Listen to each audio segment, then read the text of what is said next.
Hai semua, saat ini saya akan menjelaskan mengenai pengertian anak dan hak-hak yang harus diperoleh oleh seorang anak. Oke, ibu-ibu sekalian, selanjutnya kita akan membahas lebih detail lagi mengenai hak-hak anak dan klaster dari hak anak.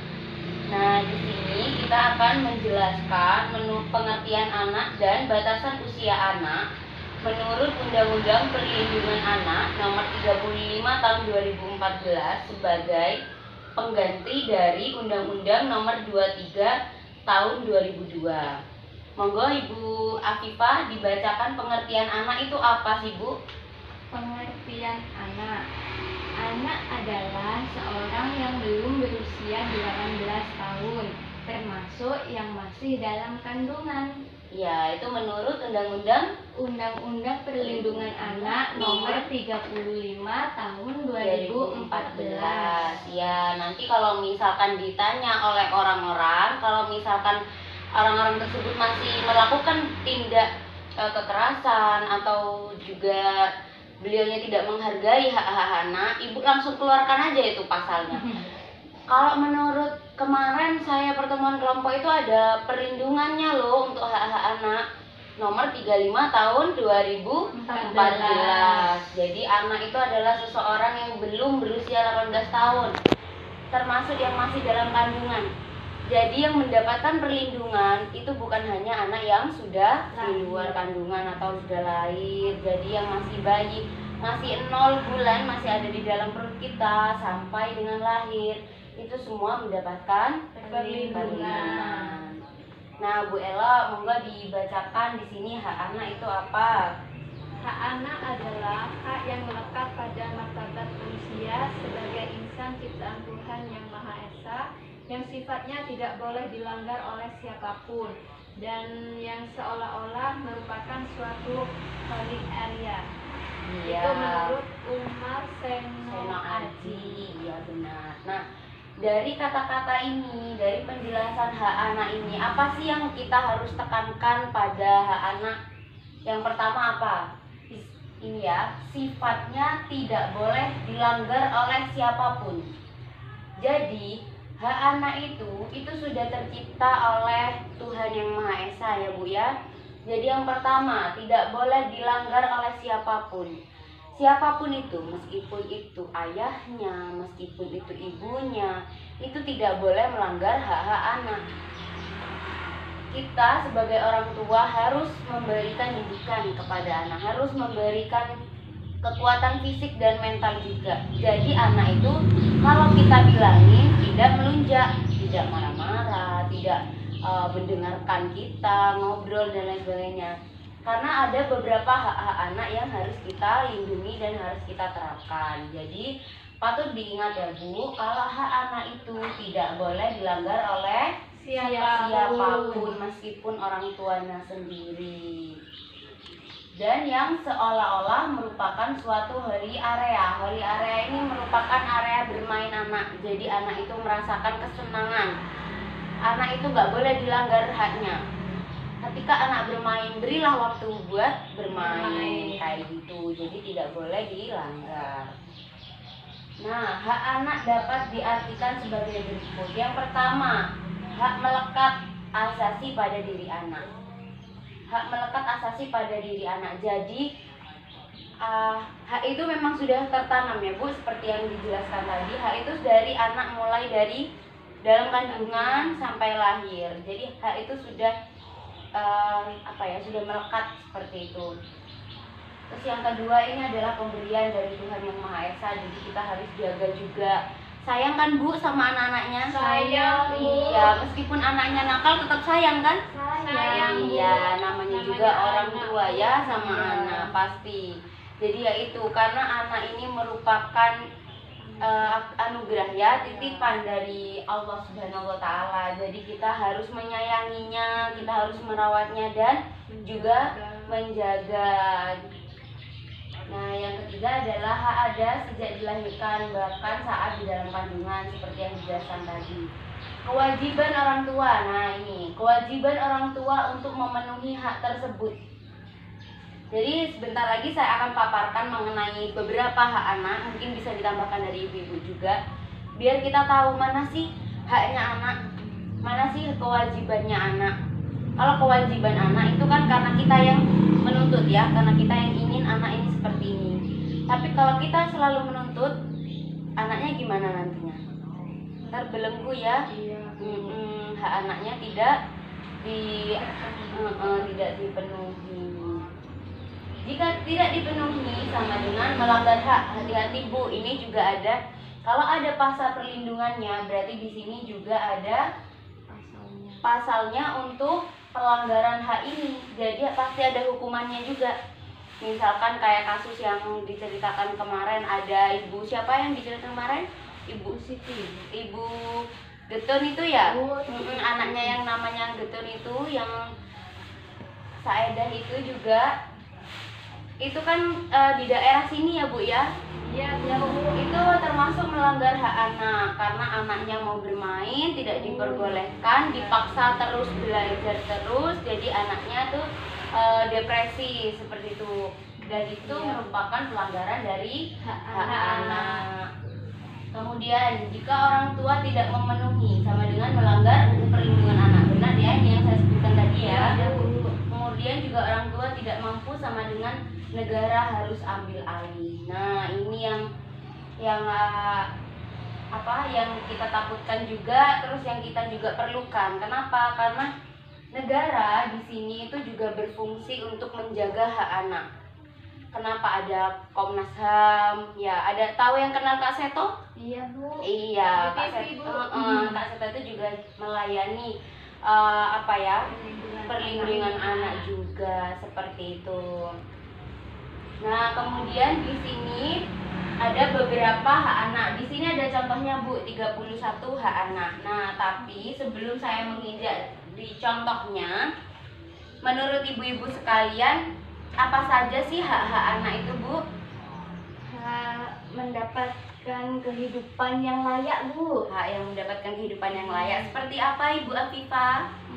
Misalnya anak itu ya dikasih makan, dikasih tempat tinggal, dikasih perhatian orang tua, mungkin seperti itu ya Bu. Benar. Nah, itu adalah salah satu contoh dari hak anak ya Ibu ya. Nah, di sini dikembangkan lagi dan dikelompokkan. Jadi ada hak untuk hidup, hak untuk tumbuh kembang, hak untuk dilindungi, dan hak untuk berpartisipasi. Nah, dari beberapa contoh ini dan dari ibu-ibu yang sudah terapkan, nah itu nanti diklasifikasikan atau dikelompokkan menjadi kelompok-kelompok ini. Nah, kelihatan ya Bu di banner yang di depan ini, hak untuk hidup. Kira-kira hak untuk hidup anak itu yang seperti apa ya? Hidup yang layak Bu. Standar hidup yang layak, hidup yang layak. Jadi anak mendapatkan hidup yang layak. Anak ini apa boleh kerja Bu kalau di bawah umur 18 tahun? Tidak boleh Bu. Tidak boleh ya ibu-ibu ya. Kecuali anak ini memang ingin memperkaya kebutuhan dirinya, ingin mengasah kemampuan dirinya, itu kita boleh memfasilitasi. Jadi kayak misal SMA-nya nanti milih SMA kejuruan, nah itu nggak apa-apa. Tapi jangan suruh atau kita jangan mendoktrin anak untuk bekerja terlalu dini. Seperti itu ya Bu ya. Iya Bu. Ya, jadi hak mendapatkan hidup yang layak. Kemudian ada apa lagi? Mendapatkan makanan. Iya, makanan ya Bu ya. Kesehatan ini ya Bu ya. Jadi gizi dan kesehatan ya Bu ya. Mendapatkan gizi dan kesehatan yang terjamin. Bagus. Iya, terus ada lagi Bu contohnya. Ada lagi? Hak mendapatkan ASI Bu. Hak mendapatkan ASI eksklusif, benar. Padahal kalau ASI eksklusif ini udah gratis ya Bu ya. Tapi di era saat ini banyak ibu-ibu yang masih mempercayai mitos, terus habis itu juga nggak mau nanti body aku nggak seksi lagi. Masih ada ya Bu ya? Ada banyak. Iya, tapi Bu Afifah sama Bu Elo masih Menyusui saya saya Bu ya. ASI. Iya benar. ASI eksklusif ini juga bisa mencegah kita dari kanker payudara ibu-ibu sekalian. Jadi seharusnya selama kita masih mampu, kita harus berikan ASI eksklusif selama 2 tahun seperti pertemuan yang kemarin sudah disebutkan ya Bu ya. Ini beberapa contohnya untuk hak hidup. Kemudian hak tumbuh kembang ada apa saja? Mendapatkan pendidikan, Bu. Mendapatkan pendidikan, iya benar. Biasanya usia dini. Iya, dari umur berapa Bu biasanya Bu? Kalau anak saya itu kan PAUD, jadi Dari PAUD 3 tahun itu sudah, Bu. sudah ya, sudah dilakukan, sudah diajarkan PAUD. bermain, bersosialisasi seperti itu ya Bu. Kemudian masuk SD, SMP dan SMA.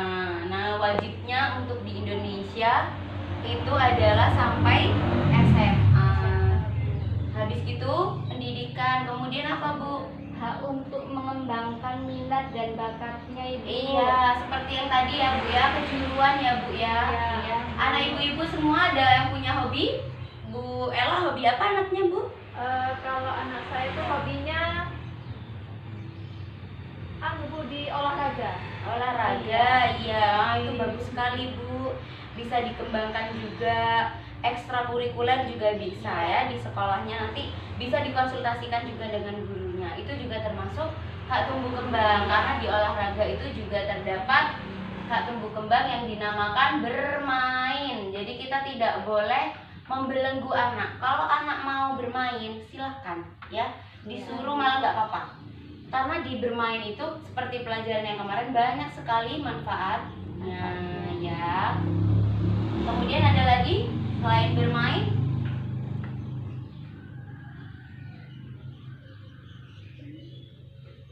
Ada lagi? Sudah. Selain bermain, Hak untuk rekreasi. rekreasi, benar. Butuh nggak sih kita rekreasi? Butuh ya, karena yang tua-tua aja Iya, biar sumpek ya Bu ya. Biar belum mikirin utannya, belum mikirin Iya. makannya, belum mikirin yang lain-lain. Rekreasi nggak perlu mahal Bu, kita bikin suasana dalam rumah, kemudian kita ajak bermain ke taman yang ada di dekat daerah rumah, itu juga sama rekreasi juga. Hak untuk dilindungi apa Bu? Hak untuk dilindungi dari Tidak diperlakukan kasar. iya benar, tidak diperlakukan kasar seperti yang tadi ya Ibu Saeda itu ya. Iya. Tidak boleh ya, tidak diperlakukan kasar. Benar. Terus apa lagi Bu? Tidak dihukum secara fisik dan verbal, Bu. Iya, secara fisik dan verbal. Secara fisik ini seperti apa Bu? Dipukul, Bu. Dipukul. Kalau verbal? Kalau verbal itu dikata-katain. Oh, dikata-katain yang menyebabkan anak itu sakit hati. Gak boleh ya Bu, kita langsung bilang, hei kamu bodoh. Gak boleh ya. Jadi Iya, kita Bu. harus memberikan pelajaran bahwa, nak, ditingkatkan lagi. Ibu kemarin bangga dengan nilai yang anak tunjukkan kepada ibu, kayak gitu ya Bu ya. Jadi kita tidak boleh langsung menjudge anak dengan kata-kata yang kotor. Misal kamu bodoh, kamu tidak tahu diri dan lain sebagainya. Seperti itu ya Bu ya, dapat dipahami? Iya, Bu. Iya. Karena kan ucapan adalah doa. Iya ya, Bu. itu Jadi, menentukan harus Bu hati-hati ya, Bu. Benar sekali. Ada lagi Bu yang hak untuk dilindungi? Anak tidak digunakan untuk kepentingan seksual atau Astagfirullahaladzim, apalagi itu ya Bu ya. Itu namanya eksploitasi anak, ibu-ibu sekalian. Ini anak ini dipaksa bekerja, dipaksa untuk memenuhi hasrat seseorang ya. Iya, Bu. Jadi di sini ini bahaya sekali ibu-ibu. Masih banyak yang terjadi di daerah sini. Di desa saya masih ada. Masih ada ya, Bu, ya? Saya, Bu. Ya boleh diceritakan Bu kisahnya seperti apa Bu? Dia kan tidak mempunyai ayah. Iya. Nah, kemudian dia hanya tinggal sama ibunya. Kemudian ibunya itu sibuk bekerja. Akhirnya anaknya itu salah pergaulan, Bu. Seperti itu Ya, ya, sampai Bu, terjerumus ya. di eksploitasi itu. Ini dari kepala RT-nya, RW-nya sudah mengetahui ya? Sudah, Bu, sudah dinasehati tapi masih tetap.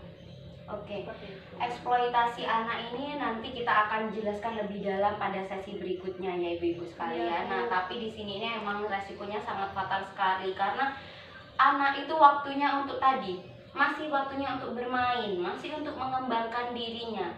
Kalau dia dieksploitasi anak, itu bahkan banyak sekali anak-anak yang depresi, ya Bu ya. Jadi akhirnya dia menurun kapasitas untuk bergaulnya, untuk mengingat pelajaran sekolahnya, dia bahkan minder seperti itu ibu-ibu. Nah yang terakhir adalah hak untuk berpartisipasi. Boleh nggak Bu anak-anak ini usul, misalkan Pak, papa ini nggak boleh seperti ini, boleh nggak? Boleh, asalkan tepat dan sopan. iya boleh diajak untuk diskusi ya ibu-ibu ya. Terus ada lagi untuk berpartisipasi, misalkan Ma, aku ingin besok masak ini dong, aku ingin seperti ini, bisa ya? Bisa Bisa ya, sekalian bermain dan bernegosiasi.